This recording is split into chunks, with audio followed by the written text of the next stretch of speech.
Muito obrigado, senhoras e senhores. Muito boa tarde. Uma enorme honra, um privilégio para mim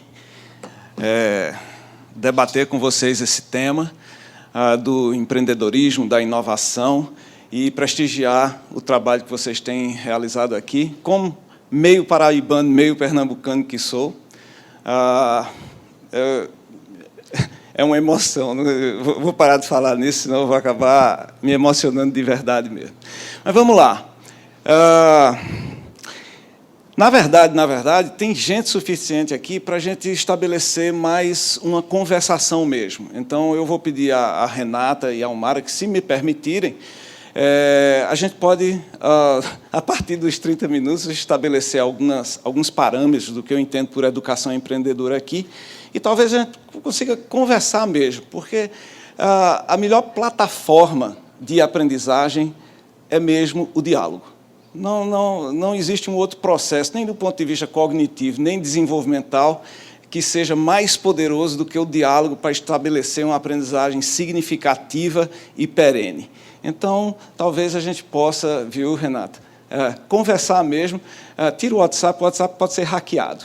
E o nosso diálogo, na verdade, não pode. O Telegram pode, é mais difícil hackear o... deixa eu colocar meu tempo aqui. Ok, vamos começar assim. Esse é Jean-Baptiste Say, é um economista atuante no início do século XIX. Essa é a primeira pessoa que falou sobre educação empreendedora. Na verdade, ele formulou um conjunto de teses na área econômica e da administração, mas foi a primeira pessoa que atentou para a ideia de que o empreendedor, aquele que traz uma transformação em algum material bruto e sai de um valor conhecido, por exemplo, um produto agrícola, para oferecer esse produto transformado por um valor desconhecido, um valor que é arriscado. Então, foi um dos primeiros economistas a formular muito explicitamente a ideia de risco, de um empreendimento, e a propor que isso poderia ser ensinado, poderia ser aprendido. Isso não é um dom. As pessoas não nascem empreendedoras. Esse negócio poderia ser alvo da construção de cenários de aprendizagem numa missão escolar. Então, tem sementes da ideia de inovação aí que são muito valiosas e tem 200 anos de história nesse negócio. Obviamente, eu não vou dar uma aula que percorre todos os 200 anos e nem sequer pretendo dar uma aula. Mas as ideias de Say, elas têm reflexo nas ideias do Joseph Schumpeter, que é o formulador das ideias de inovação que vocês conhecem mais usualmente, né?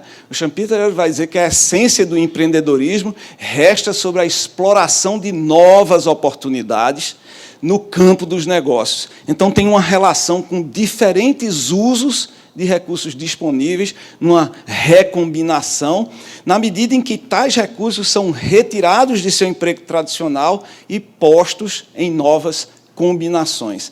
Então, isso aí já é 100 anos depois de Say,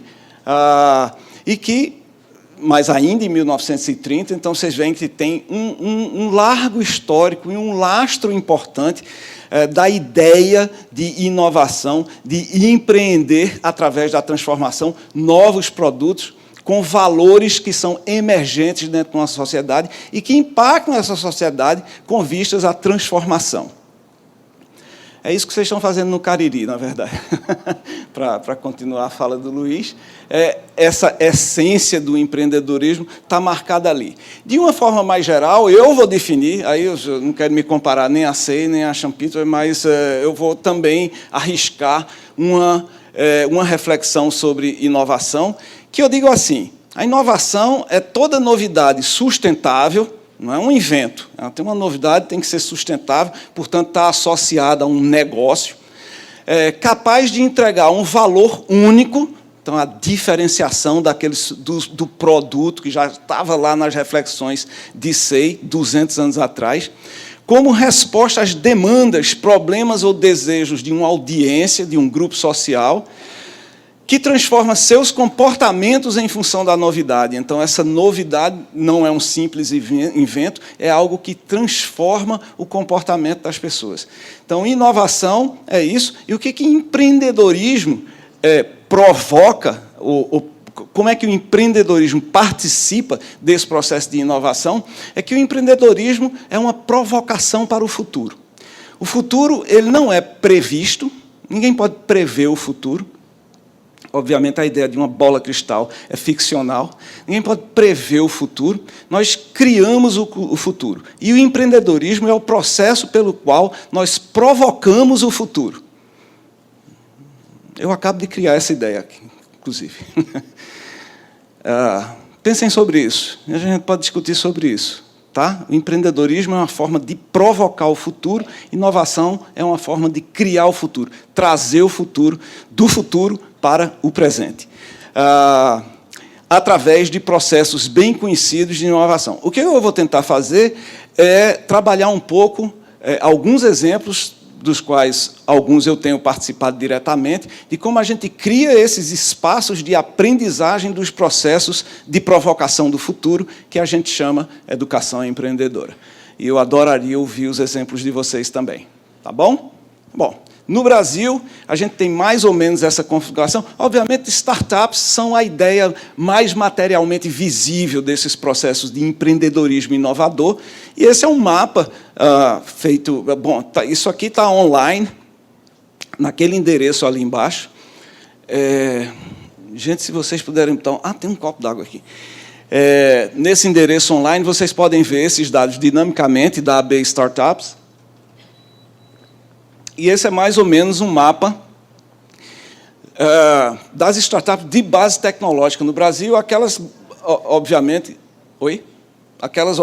que se inscreveram nesse site. Então, tem uma distribuição onde, mais uma vez, o Sul e o Sudeste saem na frente, mas o Nordeste tem, nos últimos anos, participado de forma visível e em fase de crescimento. Então, é muito interessante nós sermos o berço do terceiro lugar desse negócio. Somos 10 mil empreendedores.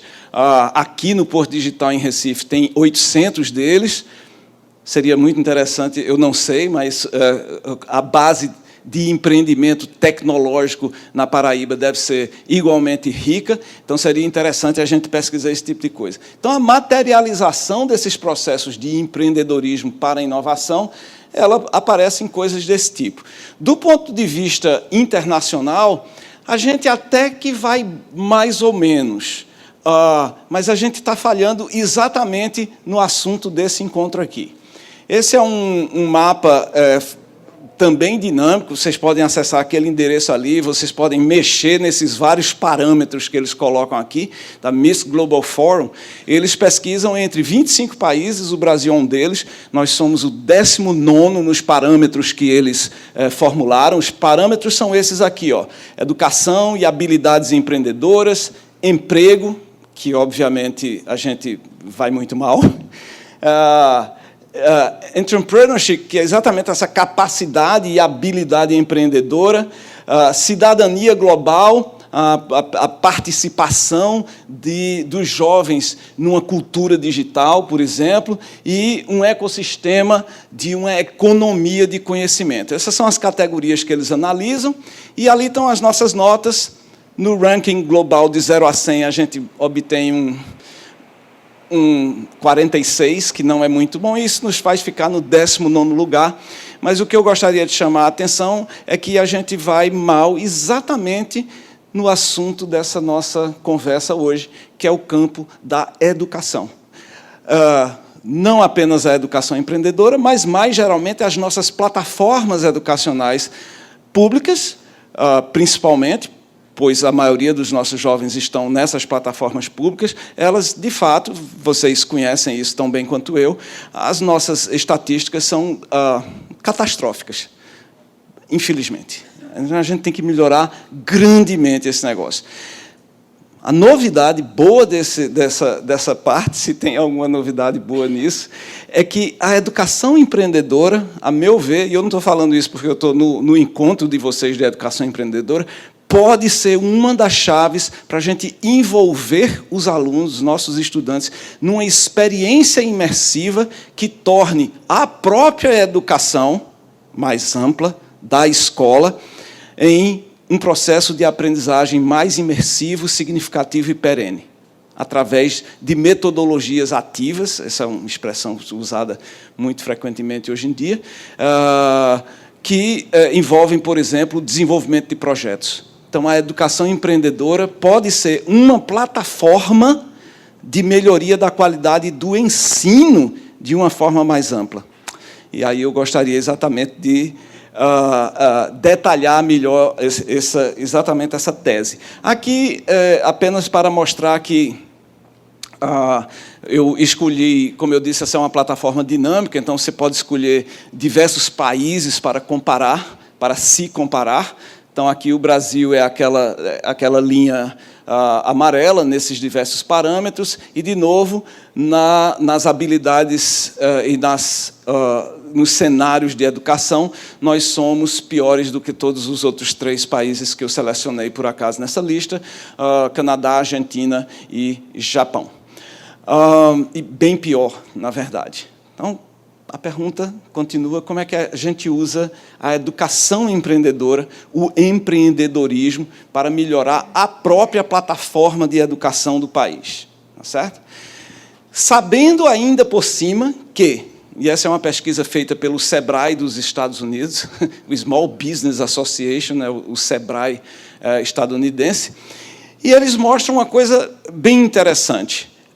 Entre os empreendedores que fundaram a sua própria organização, quase 40% deles, em contraste a 26%, pouco mais da metade, adquiriram ou construíram essas competências empreendedoras, não na sua vida de negócios, mas na educação, no campo da educação. Então, eles fizeram algum tipo de curso, ou fizeram uma imersão, ou fizeram SEBRAE, tá? Fizeram Empretec, eles fizeram alguma coisa no campo da educação empreendedora que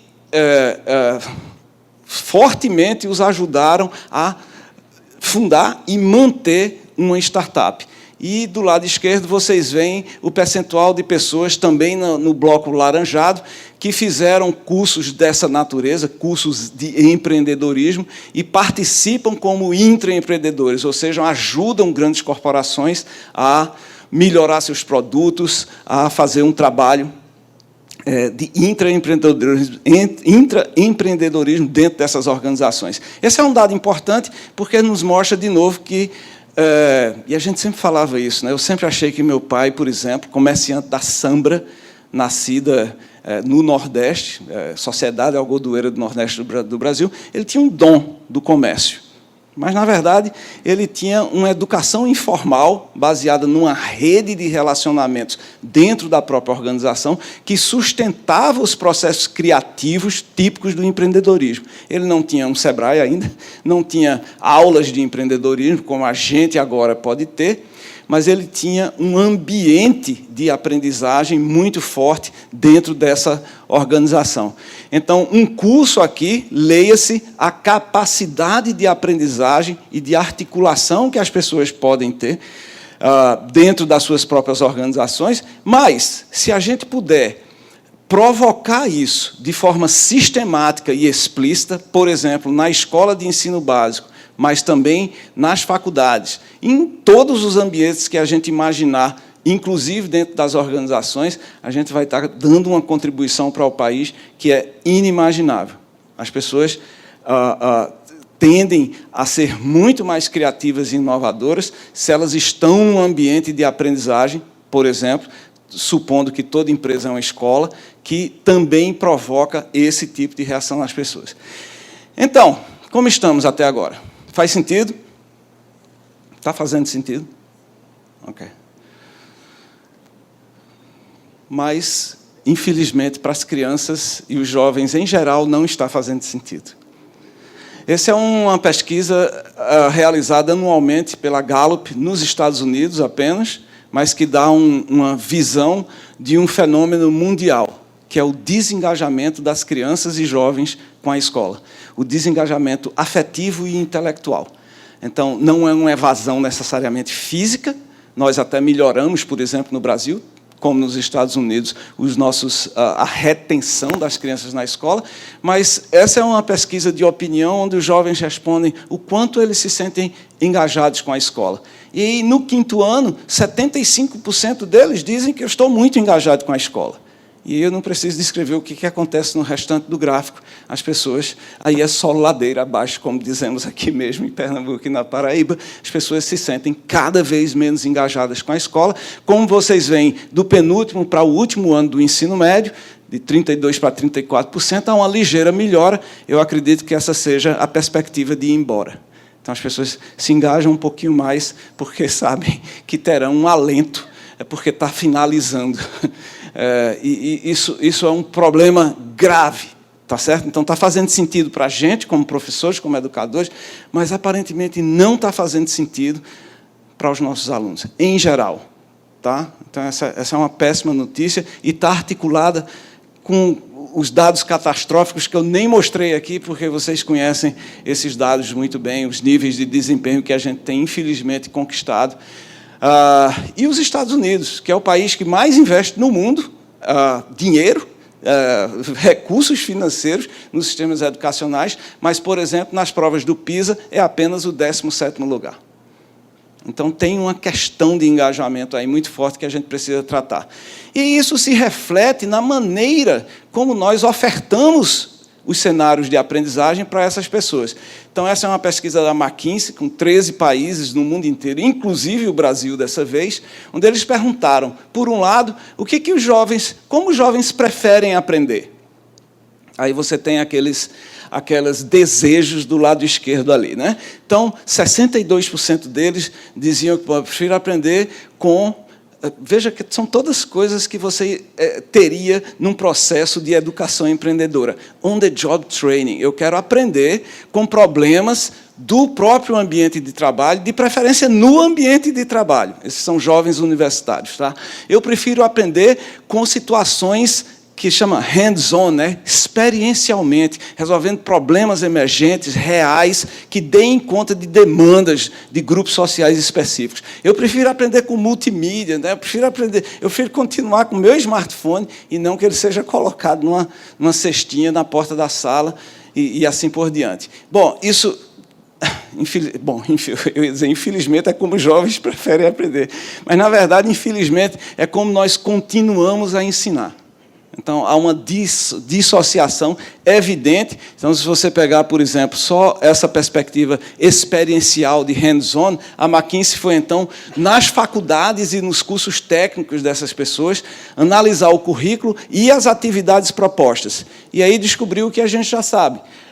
Nos cursos técnicos vocacionais, somente 37% das atividades são do tipo experienciais, problemas reais para resolver. E olha que é um curso técnico, devia ser perto de 90%. Nas faculdades, 1/4 do tempo e 1/4 do currículo é dedicado a essas experiências. 3/4 à aula. Aquele sistema falido que todos conhecemos muito bem e que se parece com palestras, que é uma pessoa só expondo continuamente, de forma monológica, um conteúdo qualquer. Tá certo? Eu sei que não é engajante. Não precisam fazer de conta.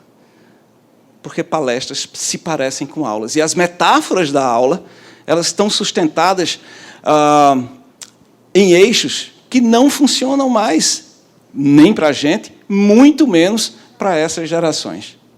Alguém queria falar? Não. Ok. Vocês estão tão silenciosos. Eu não gosto de plateias silenciosas. Você quer falar? Por favor. Boa tarde. Eu, assim, já que é um debate, a gente pode tratar isso como um diálogo, eu discordo um pouco, que eu acredito que deve existir um limiar.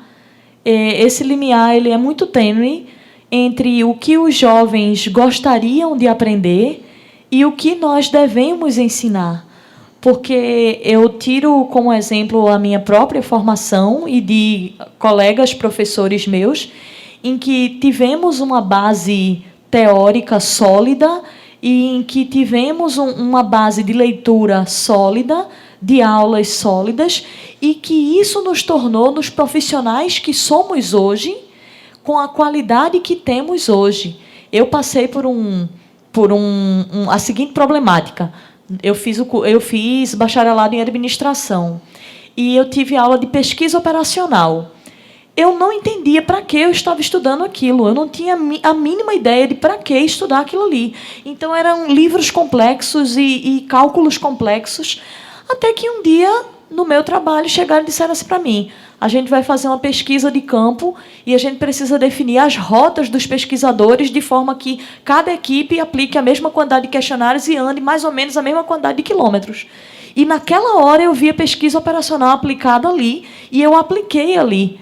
Então, alguém me pediu para eu resolver um problema que ninguém me disse que eu ia resolver com pesquisa operacional, mas eu utilizei os conhecimentos do curso que eu fiz, que eu achava que eu nunca ia usar. Posso? Então, o que eu estou pedindo é só o seguinte: na verdade, o que as pesquisas estão demandando e o que a nossa audiência quer é que aqueles vários anos depois que você vivenciou cheguem mais para perto. Que o professor faça assim: hoje nós vamos calcular as melhores rotas operacionais para entregadores de X, fazendo de conta que todos nós somos da Rappi ou da iFood, ou seja lá o que for. É só isso. Na verdade, eu ainda vou dar uma aula, mas agora eu tô saindo, e aí é muito bacana, porque eu estou saindo exatamente de uma pedagogia do monólogo, onde eu tenho uma tese a ser anunciada, para uma pedagogia do diálogo, que é por isso que eu pretendi fazer, não pelo WhatsApp, eu peço perdão a Renata e o Mara, porque eu acredito muito mais nessa possibilidade que você me proporcionou agora, de usar o seu exemplo só para dizer qual é a modelagem que nossa audiência pede. É trazer mais para próximo, não é deixar de ter sistematicidade, disciplina, nada dessas coisas. Essas coisas são importantes e valiosas. A questão é como é que a gente constrói uma pedagogia do diálogo fundada em experiências significativas. E, na verdade, o que é educação empreendedora, gente? Se eu quero formar empreendedores, veja, eu não quero formar teóricos sobre teoria geral da administração. Essa não é a ideia. Tá? Eu quero despertar nas pessoas, ou provocar nelas um futuro. A educação empreendedora é provocar nas pessoas um futuro baseado em plataformas de inovação. E hoje, em plataformas digitais capazes de transformar a sociedade, torná-la mais igual, mais cidadã, etc, etc. Tá certo? Então, a gente pode fazer disso um negócio social, inclusive. Faz sentido? Massa. Então, é isso. A gente está atrás desse negócio. Essa imagem aqui, como vocês talvez imediatamente reconhecem, é uma imagem qualquer que eu peguei, mas de um momento muito interessante de como os jovens gostam de aprender, que é um Startup Weekend. Tá? Quem já participou aqui de um Startup Weekend? Olha, que massa. Muitas pessoas. Você pode fazer Startup Weekends para resolver problemas da prefeitura, da sua cidade. Prefeita. Quem é a prefeita? Prefeita é você. Você é tão jovem. Desculpa o encantamento e a surpresa, mas eu não esperava que você fosse tão jovem. Que massa. Hackathons ou Startup Weekends para as pessoas participarem num momento de democracia em plataforma que provoca o futuro. Tá certo? Então, é isso que essas pessoas estão fazendo. O fato de que elas estão fazendo com uma oferta de pizza e cerveja é irrelevante. Isso é subsidiário, tá certo? Mas ajuda, porque eles gostam muito dessa parte também. Então, a pedagogia do diálogo ele dá sustentação a esses processos que eu estou defendendo aqui.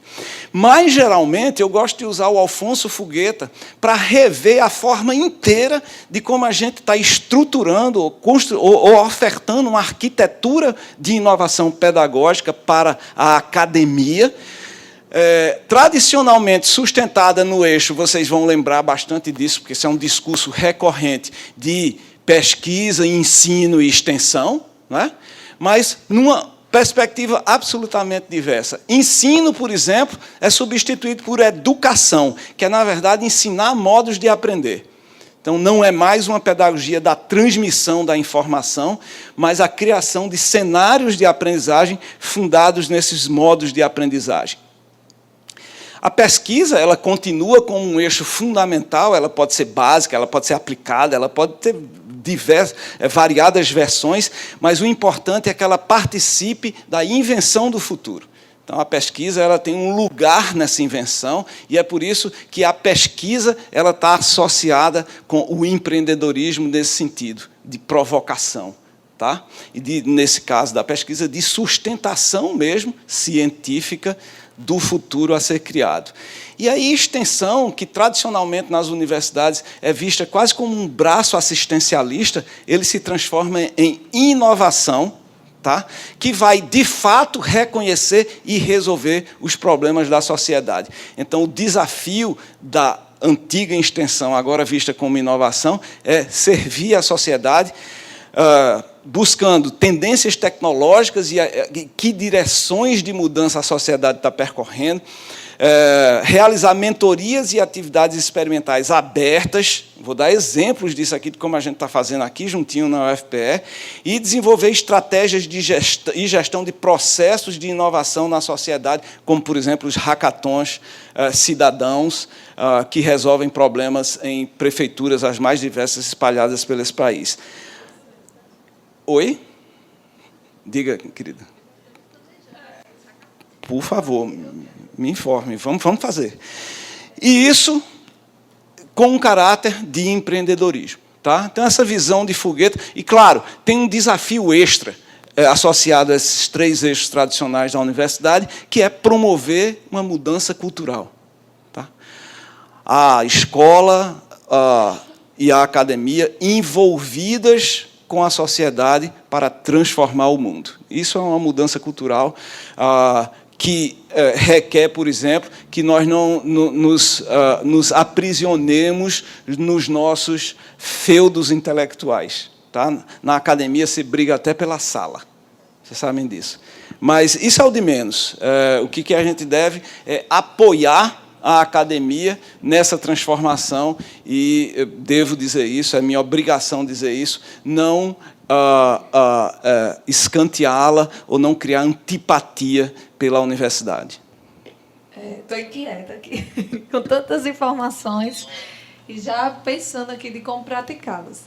Mas, pegando o gancho aí do exemplo anterior, dos slides anteriores, na forma literal da palavra hands-on, né? De colocar realmente a mão na massa, de colocar... É isso que a gente tem feito lá no nosso município. Depois do GEP, né? Através de Madalena, do SEBRAE, a gente colocou uma coordenadora exclusiva para acompanhar as escolas, diretoras e professoras que estão aqui representando. A gente realmente viu isso nos alunos. Não só nos alunos, mas no próprio corpo docente, que abraçou a causa de uma forma, não imaginando de ser mais um trabalho, mas de ser o trabalho de envolvimento dos alunos, colocando eles ali na experiência propriamente dita.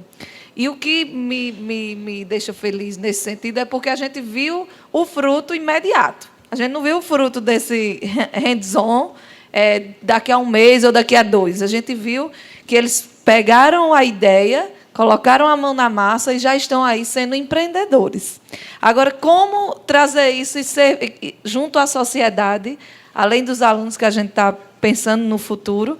Eu dou como exemplo aqui, a gente está indo para a zona rural do nosso município, que é a maior do estado da Paraíba em extensão territorial, trabalhar com aquele pessoal que ainda não tinha tecnologia acessível, e hoje eu consigo falar com um presidente de uma associação rural a 40 quilômetros da cidade, via o WhatsApp, onde eles conseguem interagir na gestão, dando a oportunidade da gente trocar essas ideias. Então, o que a gente estava aqui inquieto era como fazer esse hangout, como trazer essa mistura, não só da sociedade mais velha, mas dos alunos, pegando essa pegada, aí, como diz Madalena, empreendedora, e transformando a nossa cidade e o nosso estado. Minha dica, faça do seu jeito, porque o que vocês já estão fazendo, aparentemente, é criar as competências para esse novo mundo do trabalho. Na medida em que seus alunos e seus professores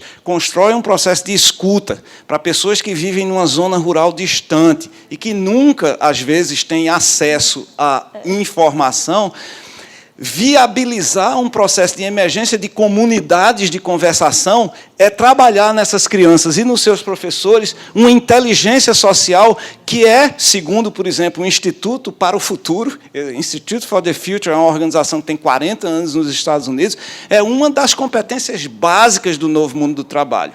Não é programação, tem também programação, tá?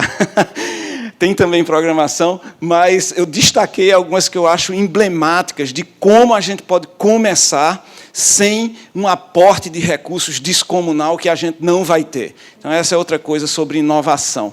Inovação é emergente e você pode articular coisas e recombinar, o Schumpeter já falava isso, e recombinar com vistas à provocação desse futuro. Então, inteligência social é uma dessas competências para o novo mundo do trabalho. Você saber trabalhar, mesmo que seu comércio, por exemplo, seja sobre coisas analógicas, você faz artesanato, mas a capacidade que você tem, por exemplo, de divulgar seu artesanato através de marketing digital competente no Instagram, lhe coloca numa plataforma digital e cria, inclusive, outros mercados, outros competidores que você jamais imaginou ter. Isso é New Media Literacy, é o letramento nessas novas mídias, mesmo que você não faça você mesmo a programação desse negócio, mas você reconhece. Eu entrei no Instituto Federal de Educação um dia desse, e os jovens, eles estão, vou dar um exemplo disso, se der tempo, os jovens estão replicando um processo que a gente está fazendo na Federal, então, um projeto com o MEC, e os meninos e as meninas do ensino médio tinham 10 mil seguidores, e cada post no Instagram deles tinha 1.500 likes, me deu inveja tão grande. 1.500 likes, e eles estão usando isso em favor de realizar pesquisas como sondas culturais dentro da sociedade, porque qualquer coisa que eles perguntam tem um efeito de resposta absurdamente grande, muito mais do que eu tenho, por exemplo. Então, é um novo tipo de letramento digital, e, às vezes, sem uso. Só tem selfie, 1.500 likes, selfie, 1.500 likes. Como é que a gente usa isso para o bem do estabelecimento de uma rede de conversação que traz a pessoa da zona rural para dentro dos processos de inovação? E, finalmente, essa ideia de um design mindset. O que é isso? É pensar com vistas à solução de problemas, usando criatividade e esse sentimento de risco, se perguntando sempre, e se? E por que não? Silvio Meira diz, muito apropriadamente, que uma das forças motrizes do universo são os juros compostos. A gente sabe disso, né? Se você tiver uma dívida em juro composto, e que é sempre, daqui a pouco você está devendo muito. Basta você dever no cheque especial e você vai ver que juros compostos é uma das forças motrizes do universo. Muito bem. Mas, além dessa, eu disse, toda vez eu digo para ele, mas tem duas outras coisas que são igualmente poderosas para a transformação do mundo, essas de um ponto de vista muito mais positivo, que é você se perguntar sempre, e se, ou por que não? Tá? Então, essa é a ideia da transformação e risco que está na base do empreendedorismo para a inovação que a gente tem falado. E aí os exemplos, né? Primeiro esse na Califórnia, que eu gosto muito, já é o segundo congresso que você vê que eu falo esse exemplo, que é a High Tech High, que é uma escola de ensino médio 100% baseada no desenvolvimento de projetos. Os jovens constroem coisas o tempo inteiro.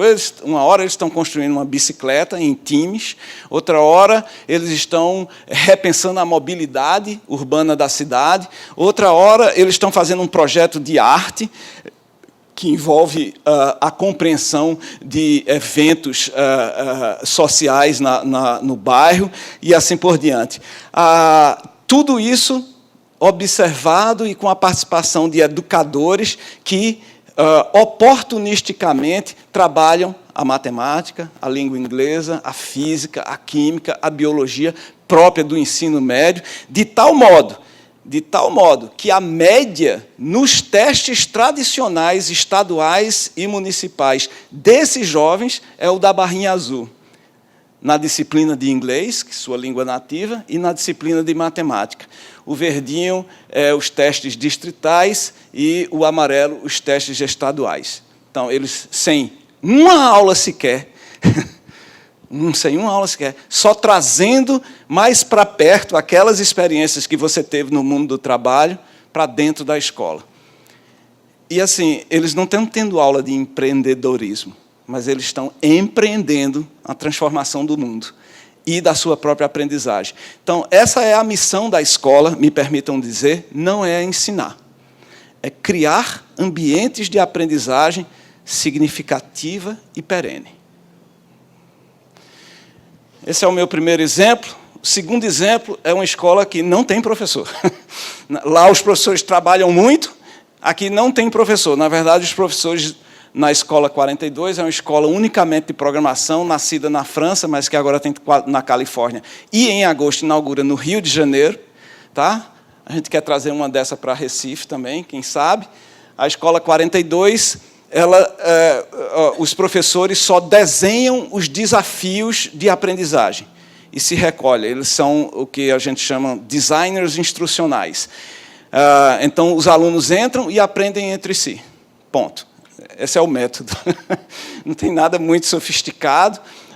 As pesquisas mostram, né, que o que a gente chama isso de peer tutoring, né, tutoramento entre pares, tem um poder enorme de aprendizagem, criando, inclusive, habilidades metacognitivas que nenhum outro método é capaz de criar. É você conversar com alguém que está mais próximo do seu nível de competências e os dois crescerem juntos. É como aquelas estruturas de prédios, né, um scaffold, não é? Que você vai gradualmente construindo. E é assim que eles aprendem, entre si. Essa é uma imagem real do que eles estão fazendo lá dentro. Aqui, pertinho, em Recife, tem o SES School. Uma das características do SES School é que só tem 2 cursos universitários, Design e Engenharia de Software, é totalmente baseada na resolução de problemas oferecidos por clientes grandões do CESA. Então, a Gerdau vai lá e deixa um problema para os jovens trabalharem juntos e com uma característica muito interessante. Os alunos de design têm aula junto com os alunos de engenharia. E por que não? Foi isso que eles fizeram. Perguntaram, mas por que não? Não é para resolver problemas? Os designers vão resolver com instrumentos de design e os engenheiros com instrumentos de engenharia. Mas não há nada que não possa ser feito em conjunto. Porque, na verdade, para construir uma cadeira, eu vou precisar de design e engenharia. Não é a forma disciplinar construída no iluminismo que vai resolver os problemas de transformação digital que a gente tem agora. E, diga-se de passagem, nós criamos até agora um conjunto de problemas descomunal para a gente resolver. Eu vou citar só um, mudança climática. Tá? A gente tem um problema de mudanças climáticas nos afetando, emergente, complexo, grande. A gente precisa que esse problema seja trabalhado diariamente nas nossas escolas e faculdades. Cuidado, não, por favor, em ensino fundamental, não. Pesquisas na Inglaterra já mostram que trabalhar mudanças climáticas com crianças é muito problemático. Tem que ter muito jeitinho, porque elas ficam muito afetadas. Tá certo? Só um parêntese aqui. Cuidado quando for trabalhar mudança climática com crianças. A partir do ensino médio, eles vão ter que tratar isso mesmo, porque é o nosso Chernobyl. Tá? Desculpa ser tão agravante, mas compartilhar isso com vocês, eu não vou levar essa dor para casa sozinho. E, obviamente, vocês sabem que esse é um problema realmente sério e complexo.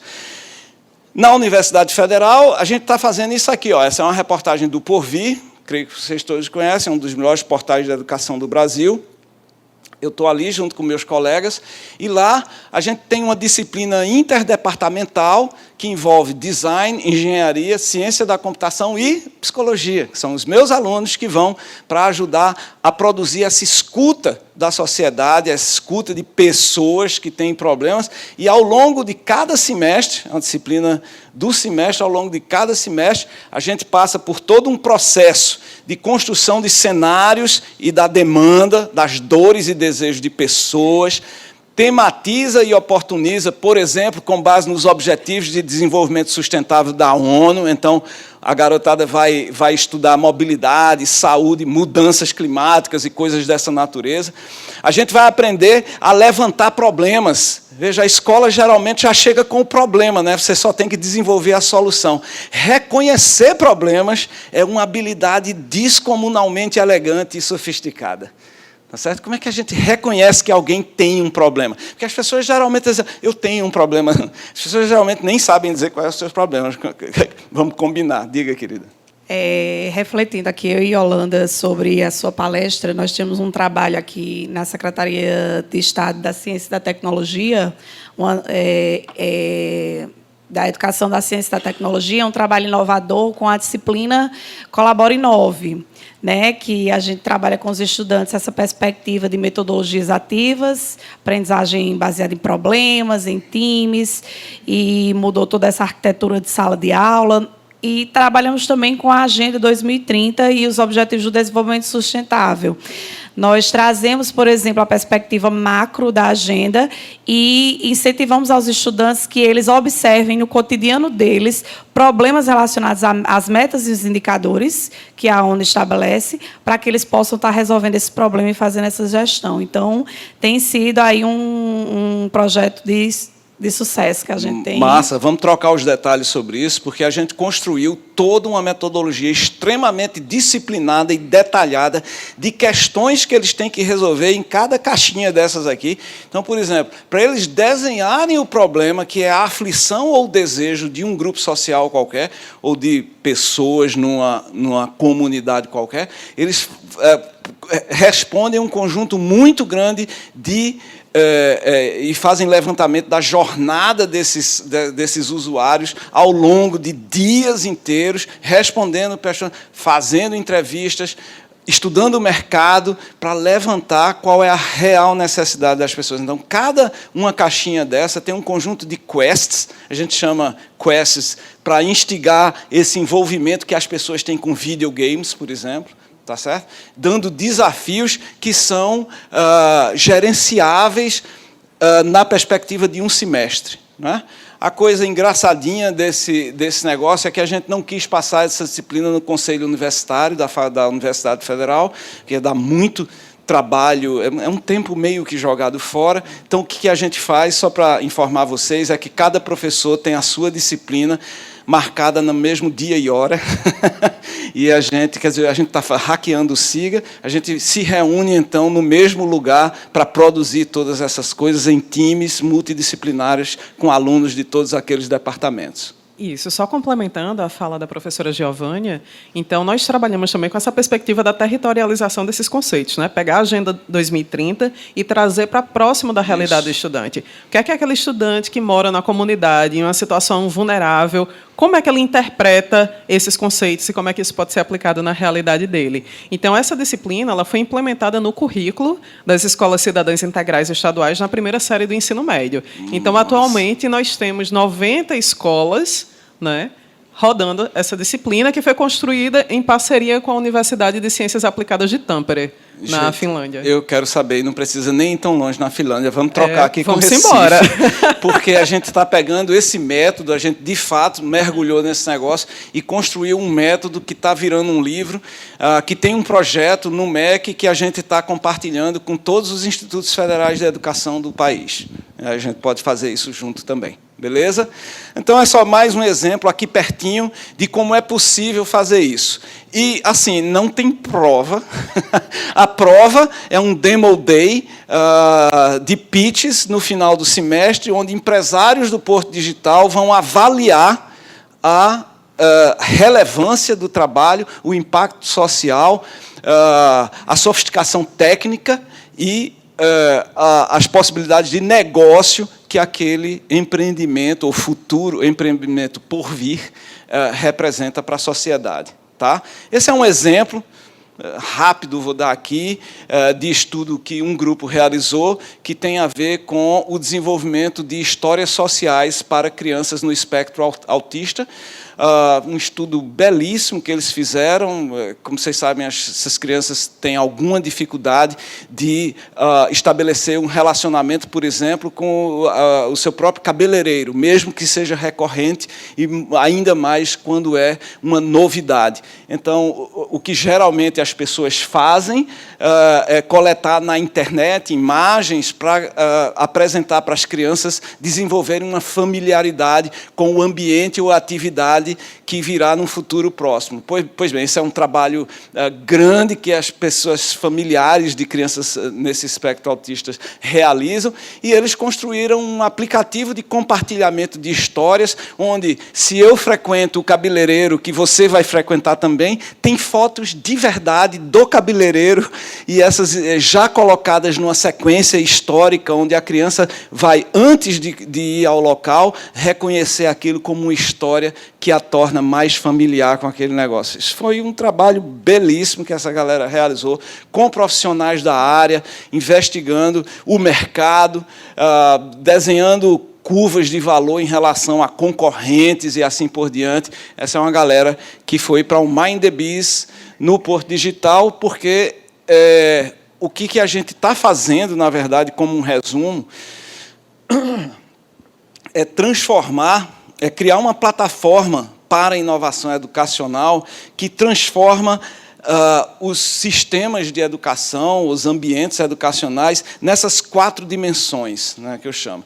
Os lugares e os artefatos. Então, eu tenho que dar um tratamento aos lugares. Eu tenho, por exemplo, um exemplo que eu gosto de dar, eu tenho de começar a usar as paredes dos meus ambientes como as professoras de educação infantil usam, como display da criação das crianças e dos próprios professores.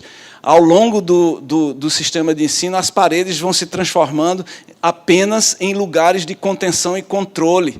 É para o menino ter que levantar a mão para fazer xixi. Por que a gente não usa o tempo inteiro as paredes como essas vitrines que dão materialidade à criatividade das pessoas? Então, a gente pensa os lugares, os artefatos, o que a gente faz com os smartphones na sala de aula. Eu sou de uma geração, nos anos 80, que provocamos um genocídio de uma tecnologia, Tamagotchis, lembram? A gente proibia as crianças de... Eu fiz isso também. A diretora dizia, não pode entrar com Tamagotchi na sala. Sabe o que acontecia? Os Tamagotchis ficavam... Vocês sabem o que é Tamagotchi, né? O objetozinho que vira. Sabe o que acontecia? As crianças tinham que deixar em casa, os pais não sabiam usar, morriam todos. Provocamos um genocídio nos anos 80 de Tamagotchis. Tá? Por favor, o microfone aqui. Então, pensar o papel desses lugares e artefatos, pensar as experiências significativas, eu já falei um pouco sobre isso. A outra dimensão, deixa eu só concluir esse raciocínio, a outra dimensão é pensar as pessoas e relações. Então, eu já disse que a missão da escola não é ensinar, mas criar ambientes de aprendizagem. E o centro da educação não são os estudantes, que é a outra coisa que eu desafio para o senso comum, que, na verdade, um conjunto muito grande de teorias, até em psicologia cognitiva, formula isso. Mas, do ponto de vista da educação, é muito mais produtivo se o centro da educação for a construção de relações entre estudantes e professores. Se essas relações são intelectual e afetivamente resistentes, resilientes e robustas, a gente vai ter um sistema de educação totalmente diferente desse. Então, o centro da educação não é o estudante, mas a construção dessas relações afetivas e intelectuais entre estudantes e professores. E, finalmente, é uma plataforma de inovação se a gente faz disso uma rede e um ecossistema de transformações. Então, não adianta você ter uma escola modelo se ela não irradia para dentro do sistema práticas, tá certo? E aí, a ideia de uma escola modelo, usualmente, infelizmente, é isso, é um modelo. Fica só de modelo e ela vai morrer, porque inovação que não é irradiada em ecossistemas morre. Tá? Por favor. Boa tarde. Meu nome é Fernando Leal. Trabalhei aqui nessa casa durante 30 anos. Hoje, diferente da música, eu sou 99% vagabundo e 1% professor ainda. Não tem problema, eu sou 99% balbúrdia. Eu achei interessante, eu ia falar sobre outra coisa, mas deixa eu aproveitar uma dessas últimas coisas que você falou. Eu só peço que seja breve, porque eu só tenho mais 10 minutos sobre cortar meu o telefone. uso das salas, né? Sim. Na pré-escola e tal. Eu me lembrei que quase 500 anos atrás, Comênios, em sua didática magna, recomendava isso. Se quiser que fique o aprendizado efetivo na cabeça das crianças, que sejam pregados nas paredes, não sabia disso. Quase 500 anos atrás. Comênios, didática magna. Minha próxima apresentação vai ter um slide de Comênios. Exatamente. Vale a pena. Tá certo? Muito bom. Mas o que eu queria falar mesmo era sobre um artigo que eu li essa semana da professora Cláudia Costin, Sim, conheço intitulado Aprendendo com quem transforma a educação no Brasil. Certo? E eu fiquei muito tocado com as coisas que ela disse, né? Porque ela, por exemplo, diz assim, olha, toda vez que sai um resultado de PISA, né? Todos os anos que sai, aí começa a haver um turismo em educação. As pessoas são enviadas para Finlândia, Xangai, Singapura, né? Para ver um monte de coisa por lá. Aí eles voltam como que um pouco frustrados, né? Porque Finlândia é Finlândia, né? Chega aqui no Cariri, é completamente diferente da Finlândia, né? Eu digo, não, eu estou falando em termos de condições, sim, né? Claro. Você entende, né? Não estou querendo menosprezar a Cariri, estou querendo dizer isso, né? Em termos de educação, em termos de renda, essas coisas todas. Lá eles não têm as dificuldades que a gente tem por aqui, tá certo? E aí ela chama a atenção de um outro tipo de turismo que deve ser incentivado entre os professores. Onde é que está a escola de melhor IDEB no Brasil? Por que eles conseguem lá em Sobral e que a gente não vai lá aprender com eles? Tá certo? Eu achei importantíssimo isso que ela falou, né? Porque eu acho que está na hora da gente inverter essa rota, né, desse turismo em educação.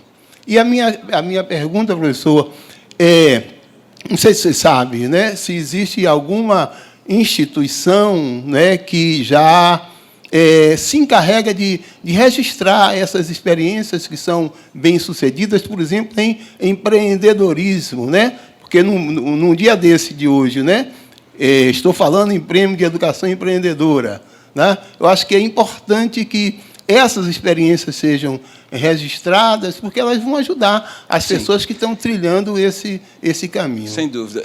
Eu desconheço uma instituição governamental que faz isso, mas tem um conjunto de ações na sociedade que realizam isso. Então, por exemplo, se vocês procurarem... Você tem, prefeita? Desculpa te chamar de você, mas... Eu tenho 5 vezes a sua idade. Monteiro hoje está entre as 5 cidades do estado da Paraíba que fizemos um convênio com a Fundação Lehman, né? E com o Instituto Educar para Valer, que reprogramam toda a estrutura e a temática que é feita em Sobral para esses 5 municípios sem custo nenhum. Para o município de Monteiro, a gente recebe mensalmente equipes capacitadas pela Fundação Lehman, com a metodologia usada em Sobral, aplicando nesses municípios. Olha aí, gente. Você pode transferir para ela ali. Eu também estou representando aqui, meu nome é Gioconda, estou representando a Secretaria de Educação do município de João Pessoa, e nós também fizemos, recentemente, estivemos no seminário de educação no município de Sobral, e fomos, viu, professor, fazer esse turismo aqui, bem pertinho mesmo, aqui no Nordeste, para a gente poder também replicar aqui no nosso município, buscando também os melhores índices de educação básica aqui do nosso país, que realmente hoje o município de Sobral tem um IDEB de 9,1, e lá não tem nenhuma mágica. Lá só tem muito querer fazer e muito planejamento, muito acompanhamento pedagógico. E aqui em João Pessoa, amanhã, inclusive, nós vamos estar dando o primeiro... nós já estamos com o projeto, né? Amanhã vamos ter uma solenidade, onde vamos, de fato, assinar os trâmites mais legais, mas estamos também replicando essa educação do município de Sobral. Isso. Então, como eu dizia, não existe uma centralidade única para esse tipo de informação, mas se a gente for buscar, por exemplo, em lugares como o Porvir, que eu acabo de citar, porvir.org, é um dos melhores portais que existe para você capturar esse tipo de história. Tem muitas histórias sobre Sobral lá, e vocês podem participar para ter muitas histórias da Paraíba também. Então, tem algumas histórias, eu mesmo sou um pedaço de história lá, e assim por diante. Então, a gente tem que criar essa dinâmica de compartilhamento de informações para a transformação, inclusive espelhando lugares que têm o mesmo tipo de recurso que a gente tem. Então, eu concordo inteiramente.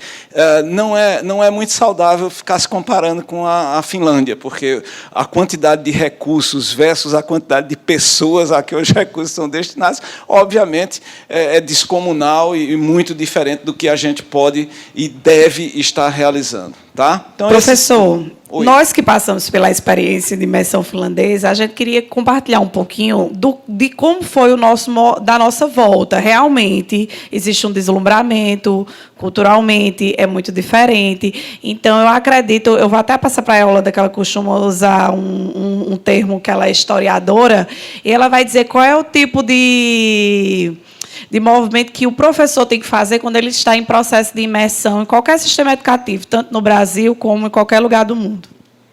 É coisa rápida, a gente só brinca que a gente faz um movimento antropofágico, né? Que a gente pega aquilo que a gente aprende fora e a gente adapta para a nossa realidade. Porque são realidades diferentes, são contextos históricos diferentes, e a gente não pode pensar em experiências congeladas. A gente tem que pensar como tudo se adequa. Mas, nesse sentido, infelizmente, a maioria das pessoas sobrará o deslumbramento.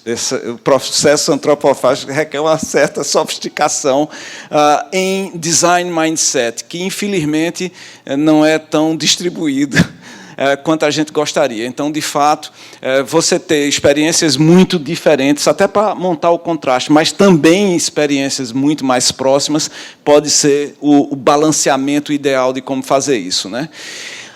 E a gente tem que fazer tudo isso, essas dimensões vivem agora, essas dimensões que eu falei aqui agora, lugares, experiências, pessoas e redes, vivem numa transformação digital. Então, assim, é o problema ao quadrado, ou a questão ao quadrado que a gente tem que lidar. E o que é essa transformação?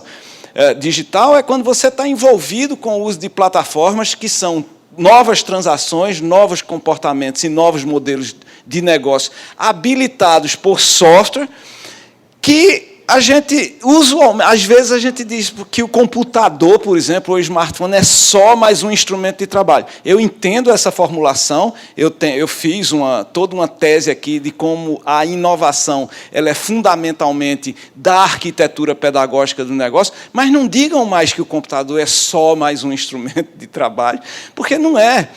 A computação, os algoritmos computacionais, eles promovem, e é por isso que a gente chama isso de transformação digital, eles promovem um novo tipo de mundo. Porque os softwares, eles produzem mundos simulados. Professor, livros também produzem massa. É a única coisa que dá para... Livros produzem mundos simulados também. Mas software é altamente responsivo. Os livros só são altamente responsivos se eles forem e-books, ou seja, já está numa mídia eletrônica.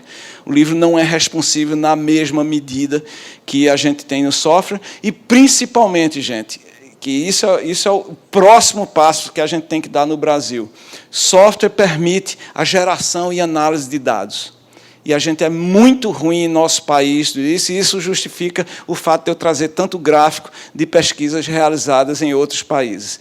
Nós somos extremamente ruins em produzir dados com a frequência, a densidade e a profundidade que a gente deveria estar produzindo. Então, na verdade, toda a transformação digital, as plataformas digitais, os videogames, por exemplo, eles são muito bacanas porque eles são imersivos, eles engajam, eles fazem todas essas coisas, mas principalmente porque, através deles, nós podemos coletar dinamicamente e em tempo real dados que nos ajudarão a tomar decisões estratégicas. Tá? Então, esse é o mundo de transformação digital que a gente quer. A gente está realizando um pouco disso no Porto Digital, em Recife, e, do ponto de vista da educação empreendedora, a gente está, desde a universidade, com coisas como o Pitch, que são um lugar, tá certo, onde os jovens se reúnem para, por exemplo, trabalhar os projetos de projetão, aquela disciplina que eu mencionei para vocês, e com programas de aceleração do tipo Mind the Biz, que já tem. O Mind the Biz é uma pré-aceleração no Porto Digital. Você pode ainda ser universitário, mas você já está sendo acolhido lá dentro do Porto Digital. Já são 1.520 horas de consultoria. São dados... Meu tempo acabou. Eu vou usar só mais 5 minutos, tudo bem? Deixa eu parar aqui. E o que a gente está fazendo com esse negócio aqui agora é um segundo nível de transformação, e a gente vai usar uma plataforma digital chamada Apta para produzir um Mind the Biz, cujas oficinas são presenciais. A gente vai produzir agora uma camada híbrida para esse negócio, usando uma plataforma digital. Isso é propaganda, tá, Umara? Vocês vão me perdoar, porque esse negócio fui eu que construí. A minha empresa que construiu esse negócio aqui, que é um EAD gamificado, baseado em missões e desafios. Então, a gente vai pegar toda a camada teórica do Mind the Biz e colocar numa espécie de sala de aula reversa, onde os oficineiros, os empreendedores, eles não têm mais que dedicar tempo da sua formação das oficinas para, por exemplo, entender o que é o Canvas, o que é uma curva de valor, o que é um empreendimento em transformação digital. Porque tudo isso vai estar já na camada digital e ele chega para as oficinas para trabalhar o seu problema. Então, isso é um negócio...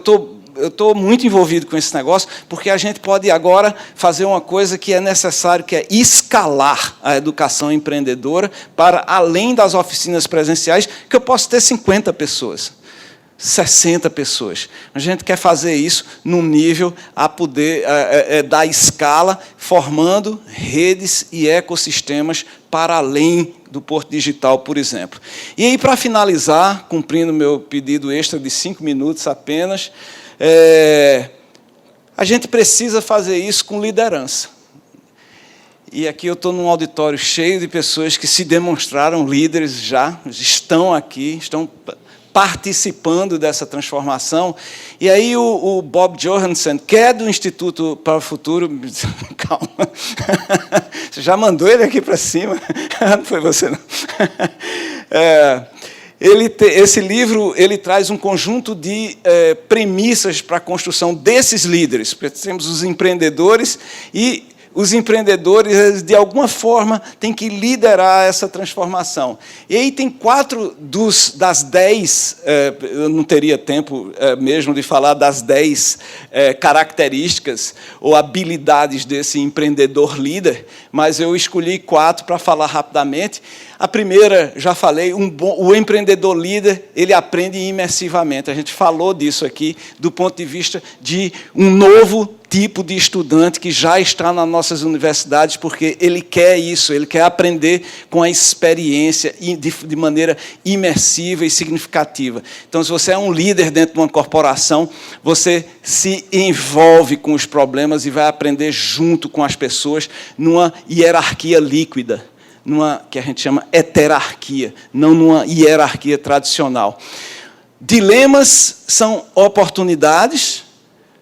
Instinto maker, quer dizer, o empreendedor líder, ele faz as coisas, de uma certa forma, acontecerem, porque ele dá materialidade a ideias, inclusive usando paredes. Na Joy Street, que é a minha startup, no Porto Digital, a gente usa as paredes para tudo, inclusive para riscar coisas não indecentes, mas riscar quaisquer coisas que não necessariamente têm a ver com o trabalho. E transparência com quietude. Eu gosto especialmente dessa habilidade que é rara, eu acho, no mundo, talvez de hoje, no Brasil, certamente, que é uma liderança onde você na verdade, uma espécie de tecnologia invisível, você se deixa ver através. Vamos combinar que isso está bem raro nos nossos dias, e isso é feito de uma forma quieta, de uma forma sem criar tensões sociais expressivas.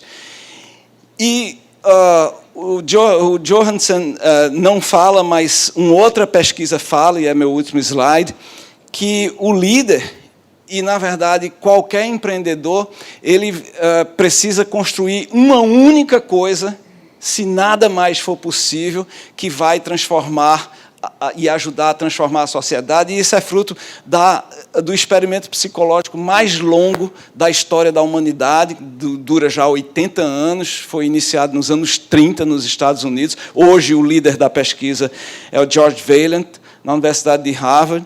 E aí é uma pesquisa sobre sucesso, tá? E aí o resultado, até hoje, mais impressionante, mais instigante dessa pesquisa, é que o sucesso profissional e financeiro das pessoas depende muito mais da qualidade das relações afetivas dos sujeitos do que de sua inteligência, pelo menos enquanto medida por coisas como QI. Então, a construção de redes de relacionamento está na base dessa transformação que a gente quer para a sociedade. Lhes deixo com o Paul Valéry, que instiga a gente a criar essas novas possibilidades, e uma imagem belíssima do Banksy, né, que eu espero que vocês todos conheçam, que é esse artista gráfico londrino, que faz essas intervenções na cidade, que faz um estacionamento virar um parque. E aí o Paul Valéry diz que seria de nós sem o socorro das coisas que não existem ainda. Muito obrigado, gente. Foi um grande prazer estar com vocês aqui.